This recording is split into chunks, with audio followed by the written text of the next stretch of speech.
Logistik pemilu berupa kotak suara usai pencoblosan pada Rabu 14 Februari 2024, khususnya di Kecamatan Denpasar Timur, sudah seluruhnya tiba di Gor Yuwana Mandala Tembau Penati Denpasar Timur.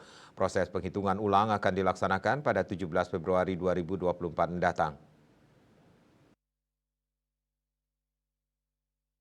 Lapangan logistik pemilu berupa kotak suara usai pencoblosan pada Rabu 14 Februari 2024 kemarin, khususnya di Kecamatan Denpasar Timur sudah sepenuhnya tiba di Gor Yuwana Mandala Penatih Denpasar Timur. Sebanyak 1.760 kotak suara berasal dari 352 tempat pemilihan suara TPS dari 7 desa dan 4 kelurahan yang ada di Kecamatan Denpasar Timur. Ketua Panitia Pemilihan Kecamatan PPK Denpasar Timur Iputu Gede Chandra Kirawan mengatakan, pendistribusian kotak suara usai pencoblosan telah diterima dari kemarin sore sampai Kamis pagi. Gudang logistik dijaga ketat aparat kepolisian dari Polsek Denpasar Timur dan Polresta Denpasar. Selain itu, PPK Denpasar Timur juga dibantu para mahasiswa KKN tematik untuk kepemiluan dari Undiknas Denpasar dan tim medis yang disiagakan di gudang logistik.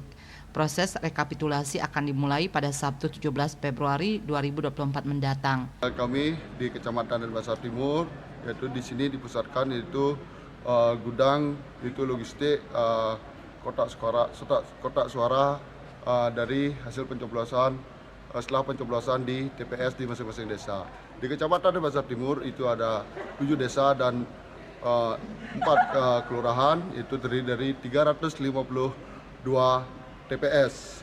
Dan kami di sini itu dibantu penuh yaitu dari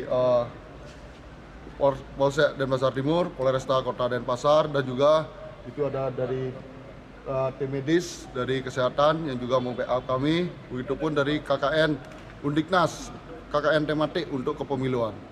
Proses rekapitulasi itu ada di rekapitulasi tingkat desa, itu kami di sini akan dibuat, yaitu kita mulai dari desa-desa itu tersendiri sampai dia 11 desa selesai. Itu rencana kami itu akan dimulai tanggal 17.